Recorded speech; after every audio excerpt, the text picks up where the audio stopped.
दोस्तों नमस्कार, हर हर महादेव। स्वागत करती हूँ आपका अपने इस चैनल में, जिसमें आप सुनते हैं सनातन धर्म से जुड़ी कथा, कहानियाँ व अन्य पौराणिक कथाएं। आप सुन रहे हैं पवित्र शिव पुराण रुद्र संहिता का पंचम युद्ध खंड। पिछले अध्याय में आपने सुना था हिरण्यकश्यपु की तपस्या और नरसिंह द्वारा उसका वध। आज के अध्याय में आप सुनेंगे भाइयों के उपालंब से अंधक का तप करना और वर पाकर त्रिलोकी को जीतकर स्वेच्छाचार में प्रवृत्त होना, उसके मंत्रियों द्वारा शिव परिवार का वर्णन, पार्वती के सौंदर्य पर मोहित होकर अंधक का वहां जाना और नंदीश्वर के साथ युद्ध, और इससे जुड़े और भी बहुत सारे वृतांत। तो आइए इस अध्याय को विस्तार पूर्वक सुनते हैं। सनत कुमार जी कहते हैं, मुनिवर, एक समय हिरण्याकाक्ष का पुत्र अंधक भाइयों के साथ विहार में संलग्न था। उसी समय उसके कामासक्त मदान्ध भाइयों ने उससे कहा, अरे अंधे, तुम्हें तो अब राज्य से क्या प्रयोजन है। हिरण्याक्ष तो मूर्ख था, जो उसने घोर तप द्वारा शंकर जी को प्रसन्न करके भी तुम जैसे कुरूप, बेडोल, काली प्रिय और नेत्रहीन को प्राप्त किया। ऐसे तुम राज्य के भागी तो हो ही नहीं हो सकते, क्योंकि भला तुम ही विचार करो कि कहीं दूसरे से उत्पन्न हुआ पुत्र भी राज्य पाता है। सच पूछो तो निश्चय इस राज्य के भागी हम ही लोग हैं। सनत कुमार जी कहते हैं, मुने, उन लोगों की ये बात सुनकर अंधक दीन हो गया। फिर उसने स्वयं की बुद्धिपूर्वक विचार करके तरह तरह की बातों से उन्हें शांत किया और रात के समय वह निर्जन वन में चला गया। वहां उसने हजारों वर्षों तक तप करके अपने शरीर को सुखा डाला और अंत में उस शरीर को अग्नि में होम देना चाहा। तब ब्रह्मा जी ने उसे वैसा करने से रोककर कहा, दानव, अब तू वर मांग ले। सारे संसार में जिस दुर्लभ वस्तु को प्राप्त करने में तेरी अभिलाषा हो, उसे तू मुझसे मांग ले। पदायोनि ब्रह्मा के वचन को सुनकर वह दैत्य दीनता एवं नम्रता पूर्वक कहने लगा, भगवान, जिस निष्ठुर ने मेरा राज्य छीन लिया है, वे सब दैत्य आदि मेरे भृत्य हो जाएं। मुझ अंधे को दिव्य चक्षु प्राप्त हो जाएं। इंद्र आदि देवता मुझे कर दिया करें, और देवता, दैत्य, गंधर्व, यक्ष, नाग, मनुष्य दैत्यों के शत्रु नारायण, सर्वमय शंकर तथा अन्यान्य कहीं भी प्राणियों से मेरी मृत्यु न हो। उसके उस अत्यंत दारुण वचन को सुनकर ब्रह्मा जी सशंकित हो उठे और उससे बोले। ब्रह्मा जी ने कहा, दैतेंद्र, ये सारी बातें हो जाएंगी, किंतु तू अपने विनाश का कोई कारण भी तो स्वीकार कर ले, क्योंकि जगत में कोई ऐसा प्राणी ना हुआ है और न आगे होगा जो काल के गाल में न गया हो। फिर तुझ जैसे सत्पुरुषों को तो अत्यंत लंबे जीवन का विचार त्याग ही देना चाहिए। ब्रह्मा के इस अनुनय भरे वचन को सुनकर वह दैत्य पुनः बोला। अंधक ने कहा, प्रभु, तीनों कालों में जो उत्तम, मध्यम और नीच नारियां होती हैं, उन्हीं नारियों में कोई रत्नभूता नारी मेरी भी जननी होगी। वह मनुष्य लोक के लिए दुर्लभ तथा शरीर, मन और वचन से भी अगम्य है। उसमें राक्षस भाव के कारण जब मेरी काम भावना उत्पन्न हो जाए, तभी मेरा नाश हो। उसकी बात सुनकर स्वयंभू भगवान ब्रह्मा को महान आश्चर्य हुआ। वह शंकर जी के चरण कमलों का स्मरण करने लगे। तब शंभू की आज्ञा पाकर वे उस अंधक से बोले। ब्रह्मा जी ने कहा, दैत्यवर, तू जो कुछ चाहता है, तेरे वे सभी सा काम वचन पूर्ण होंगे। दैतेंद्र, अब तू उठ, अपना अभिष्ट प्राप्त कर और सदा वीरों के साथ युद्ध करता रहे। मुनीश, हिरण्याक्ष पुत्र अंधक के शरीर, नसें और हड्डियों ही शेष रह गई थी। वह ब्रह्मा से ऐसे वचन को सुनकर शीघ्र ही भक्ति पूर्वक उन लोकेश्वर के चरणों में लौट गया और इस प्रकार बोला। अंधक ने कहा, विभो, जब मेरे शरीर में नसें और हड्डियां मात्र ही शेष रह गई हैं, तब भला इस देह से शत्रु सेना में प्रवेश करके मैं कैसे युद्ध कर सकूंगा। अतः अब आप अपने पवित्र हाथ से मेरा स्पर्श करके इस शरीर को मांसल बना दीजिए।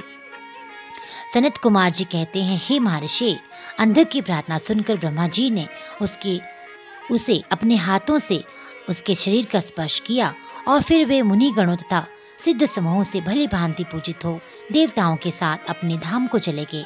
ब्रह्मा के स्पर्श करते ही उस दैत्यराज का शरीर भरा भूला हो गया, जिससे उसमें बल का सा संचार हो गया। नेत्रों के प्राप्त हो जाने से वह सुंदर दिखने लगा। तब उसने प्रसन्नतापूर्वक अपने नगर में प्रवेश किया उस समय प्रहलाद आदि श्रेष्ठ दानवों ने जब उसे वरदान प्राप्त करके आया हो जाना, तब वे सारा राज्य उसे समर्पित करके अपने वंशवर्ती भृत्य को हो गए। तदनंतर अंधक सेना और भृत्य वर्ग को साथ ले स्वर्ग को जीतने के लिए गया। वहां संग्राम में समस्त देवताओं को पराजित करके उसने ब्रजधारी इंद्र को अपना करद कर लिया। उसने यत्र तत्र बहुत सी लड़ाइयां लड़कर नागों, सुपर्णों, श्रेष्ठ राक्षसों, गंधर्वों, यक्षों, मनुष्यों, बड़े बड़े पर्वतों, वृक्षों और सिंह आदि समस्त चौपाइयों को भी जीत लिया।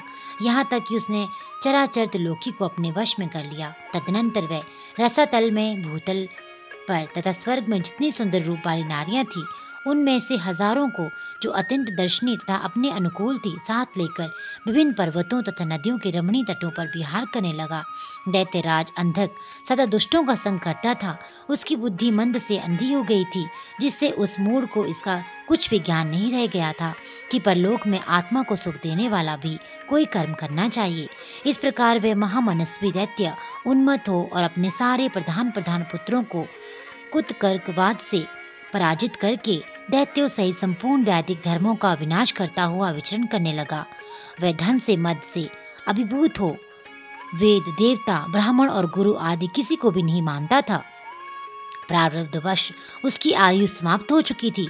इसी से वह स्वेच्छाचार में प्रवृत्त हो व्यर्थ में ही अपनी आयु के शेष दिन गवाता हुआ रमण कर रहा था। उस दानव श्रेष्ठ के 3 मंत्री थे, जिनका नाम था दुर्योधन, वैदस और हस्ती। एक समय उन तीनों ने उस पर्वत में किसी रमणीय स्थान पर एक परम रूपवती नारी को देखा। उससे देखकर वे शीघ्रगामी श्रेष्ठ दैत्य हर्षमग्न हो तुरंत ही महादैत्यपति वीरवर अंधक के पास पहुंचे और बड़े प्रेम से उस देखी हुई घटना का वर्णन करने लगे। मंत्रियों ने कहा, दैतेंद्र, यहाँ एक गुफा के भीतर हमने एक मुनि को देखा है। ध्यानस्थ होने के कारण उसके नेत्र बंद हैं। वह बड़ा रूपान है। उसके मस्तक पर अर्धचंद्र कला अपनी छटा बिखेर रही है और कमर में गजेंद्र की खाल बंधी हुई है। बड़े बड़े नाग उसके सारे शरीर में लिपटे हुए हैं। खोपड़ियों के माला ही उस जटाधारी का आभूषण है। उसके हाथों में त्रिशूल, एक विशाल धनुष, बाण और तुडीर भी एक धारण किए हुए हैं। उसका अक्ष सूत्र स्पष्ट दिख रहा है। उसकी 4 भुजाएं तथा लंबी लंबी जटाएं हैं। वह खड़ग, त्रिशूल और लकुट धारण किए हुए हैं। उसकी आकृति अत्यंत गौर और उस पर भस्म का अनुलेप हुआ है।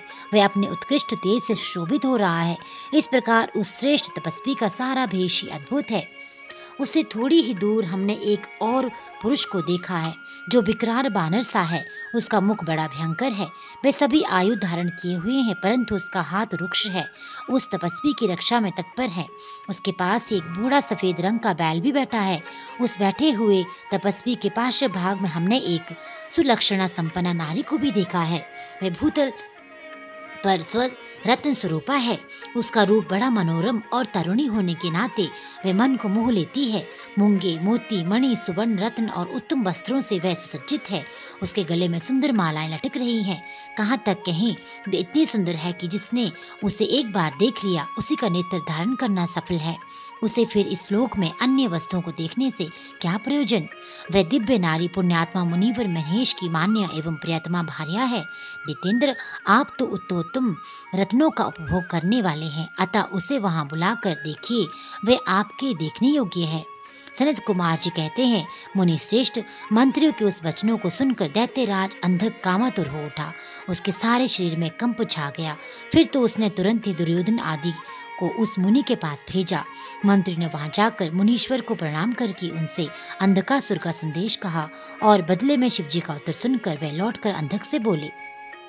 मंत्रियों ने कहा, राजन, आप तो संपूर्ण दैत्यों के स्वामी हैं, फिर भी उस महान पराक्रमी वीरवर तपस्वी मुनि ने अपनी बुद्धि से त्रिलोकी को तृण के समान समझकर हंसते हुए आपके लिए ऐसी बातें कही हैं।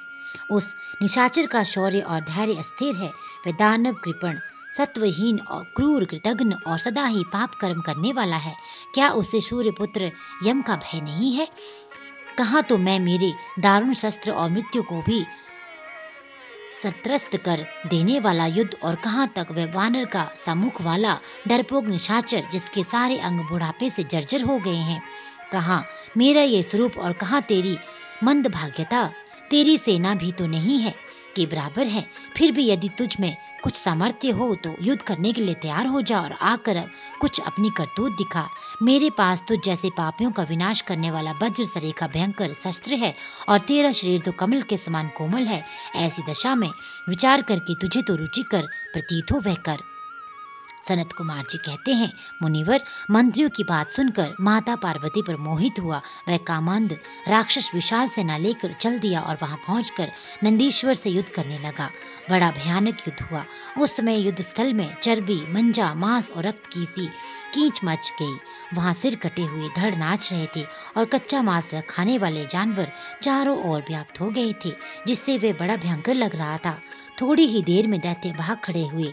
तब पिनाकधारी भगवान शंकर दक्ष कन्या सती को भली भांति धीरज बंधाते हुए बोले, प्रिय, मैंने जो पहले अत्यंत भयंकर महान पाशुपत व्रत का अनुष्ठान किया था, उसमें रात दिन तुम्हारे प्रसंगवश जो हमारी सेना का विनाश हुआ है वह विघ्न सा आ पड़ा है। देवी, मरण धर्मा प्राणियों का जो अमरों पर आक्रमण हुआ है, ये मानव पुण्य का विनाश करने वाला कोई ग्रह प्रकट हो गया है। अतः अब मैं पुनः किसी निर्जन वन में जाकर उस परम अद्भुत दिव्य व्रत की दीक्षा लूंगा और उस कठिन व्रत का अनुष्ठान करूंगा। सुंदरी, तुम्हारा शौक और भय दूर हो जाना चाहिए। सनत कुमार जी कहते हैं, मुने इतना कहकर उग्र प्रभावशाली महात्मा शंकर धीरे से अपना सिंगा बजाकर एक अत्यंत भयंकर पावन वन में चले गए। वहां वे 1000 वर्षों के लिए पाशु व्रत के अनुष्ठान में तत्पर हो गए। इस व्रत का निभाना देवों और असुरों की शक्ति से बाहर था। इधर शील गुण से संपन्न पतिव्रता देवी पार्वती मंदराचल पर्वत पर ही रहकर शिवजी के आगमन की प्रतीक्षा करती रहती थी। यद्यपि पुत्र स्थानीय वीरक गण उनकी सुरक्षा में तत्पर थे, तथापि उस गुहा के भीतर अकेली रहने के कारण वे सदा भयभीत रहती थी, जिससे उन्हें बड़ा दुख होता था। इसी बीच वरदान के प्रभाव से उन्मत्त हुआ वह दैत्य अंधक, जिसका धैर्य कामदेव के बाणों से छिन्न भिन्न हो गया था, अपने मुख्य योद्धाओं के साथ लेकर पुनः उस गुफा पर चढ़ आया। वहां सैनिकों सहित उसने वीरक गण के साथ अत्यंत युद्ध किया। उस समय सभी वीरों ने अन्न, जल और नदी का, नींद का परित्याग कर दिया था। इस प्रकार वह युद्ध लगातार 505 दिन तक रात दिन चलता रहा। अंत में दैत्यों की भुजाओं से छूटे हुए आयुधों के प्रभाव से नंदीश्वर का शरीर घायल हो गया, जिससे वे गुहा द्वार पर गिर पड़े और मूर्छित हो गए। उनके गिरने से गुहा का सारा दरवाजा ही ढक गया, जिससे उसका खोला जाना असंभव था। फिर दैत्यों ने 2 ही घड़ी में सारे वीरक गण को अपने अस्त्र समूहों से आच्छादित कर दिया। तब पार्वती ने भगवान विष्णु और ब्रह्मा जी का स्मरण किया। स्मरण करते ही ब्रह्मी, नारायण, ऐन्द्री, वैश्वानरी, याम्या, नेत्रित्री, वारुणी, वायवी, कौबेरी, यक्षेश्वरी, गारुड़ी आदि देवियों के रूप में समस्त देवता, यक्ष, सिद्ध, गुहाक आदि शास्त्रास्त्रों से सुसज्जित होकर अपने अपने वाहनों पर सवार हो पार्वती के पास आ पहुंचे और राक्षसों के साथ भिड़ गए। कुछ समय बाद भगवान शिव भी आ गए। फिर तो घोर युद्ध हुआ। तदनंतर शुक्राचार्य को संजीवनी विद्या के द्वारा दैत्यों को जीवित करते देखकर भूतनाथ शिवजी उनको निगल गए। इससे दैत्य ढीले पड़ गए। व्यास जी, अंधक महान पराक्रमी, वीर और त्रिपुरहंता शिव के समान बुद्धिमान था। सैकड़ों वरदान मिलने के कारण वह उन्माद के वशीभूत हो रहा था। यद्यपि बहुसंख्यक शस्त्रास्त्रों की चपेट से उसका शरीर जर्जर हो गया था, फिर भी शिवजी पर विजय पाने के लिए उसने दूसरी माया रची। जब प्रलयकालीन अग्नि के समान शरीर धारण करने वाले भूतनाथ त्रिपुरारी शंकर ने अपने त्रिशूल से उसे बुरी तरह छेद डाला, तब भूतल पर गिरे हुए उसके रक्त कणों से यूथ के यूथ अंधक प्रकट हो गए। उनसे सारी रणभूमि व्याप्त हो गई। वे विकृत मुख वाले भयंकर राक्षस अंधक के सदृश ही पराक्रमी थे। इस प्रकार जब पशुपति द्वारा मारे गए सैनिकों के घावों से निकले हुए अत्यंत गरम गरम रक्त बिंदुओं से दूसरे सैनिक उत्पन्न होने लगे, तब बहुत से भुजारूपी लताओं द्वारा आक्रांत होने के कारण कुपित हुए बुद्धिमान भगवान विष्णु ने प्रमथनाथ शिव को बुलाकर योग बल से एक ऐसा अजय स्त्री रूप धारण किया, जिसका मुख विकृत था और रूप उग्र, विकराल और कंकाल मात्र था। वह स्त्री रूप शंभु के कान से निकला था। जब उन देवी ने रणभूमि में उपस्थित हो अपने युगल चरणों से पृथ्वी को अलंकृत किया, तब सभी देवता उनकी स्तुति करने लगे। तत्पश्चात भगवान ने उनकी बुद्धि को प्रेरित किया। फिर तो वे क्षुधार्त होकर रण में मुहाने पर उन सैनिकों के साथ दैत्यराज के शरीर से निकले हुए अत्यंत गर्म गर्म रुधिर का पान करने लगी, जिससे राक्षसों का उत्पन्न होना बंद हो गया। तदनंतर एकमात्र अंधक ही बच गया था। यद्यपि उसके शरीर का रक्त सूख गया था, तथापि वे अपने कुलोचित सनातन शास्त्र धर्म स्मरण करके अविनाशी भगवान शंकर के साथ भयंकर थप्पड़ों से, वज्र सदृश जानुओं और चरणों से, वज्राकार नखों से, मुख, भुजा और सिरों से संग्राम करता रहा। तब प्रमथनाथ शिव ने रणभूमि में उसका हृदय विदीर्ण करके उसे शांत कर दिया। फिर त्रिशूल भोंक कर उसके स्थानाणु के समान ऊपर को उठा दिया। उसका जर्जर शरीर नीचे को लटक रहा था। सूर्य की किरणों ने उसे सुखा दिया। पवन के झोंकों से युक्त मेघों ने मूसलाधार जल बरसाकर उसे गीला कर दिया। हिमखंड के समान शीतल चंद्रमा की किरणों ने उसे विशीर्ण कर दिया। फिर भी उस दैत्यराज ने अपने प्राणों का परित्याग नहीं किया। उसने विशेष रूप से शिवजी का स्तवन किया। तब करुणा के अगाध सागर प्रभु शंभु प्रसन्न हो गए और उन्होंने उसे प्रेम पूर्वक गणाध्यक्ष का पद प्रदान किया। तत्पश्चात युद्ध के समाप्त हो जाने पर लोकपालों ने नाना प्रकार के सार गर्भित स्तोत्रों द्वारा विधि पूर्वक शिवजी की अर्चना की और हर्षित हुए ब्रह्मा विष्णु आदि देवों ने गर्दन झुकाकर उत्तमोत्तम स्तुतियों द्वारा उनका स्तवन किया। फिर जय जयकार करते हुए वे आनंद मनाने लगे। तदनंतर शिवजी उन सबको साथ लेकर आनंद पूर्वक गिरिराज की गुफा को लौट आए। वहां उन्होंने अपने अंशभूत पूजनीय देवताओं को नाना प्रकार की भेंट समर्पित करके उन्हें विदा किया और स्वयं प्रमोदित हुई गिरिराज कुमारी के साथ उत्तमोत्तम लीलाएं करने लगी। तो दोस्तों, इसी के साथ ये अध्याय यहीं पे संपन्न होता है। इसी तरह के अध्याय सुनने के लिए इस चैनल के साथ जुड़े रहिए। चैनल में अगर नए हैं तो वीडियो को सुनने के साथ साथ चैनल को सब्सक्राइब करना बिल्कुल ना भूलिएगा। लाइक करना और शेयर करना भी बिल्कुल ना भूलिएगा। आपका दिन शुभ हो। हर हर महादेव।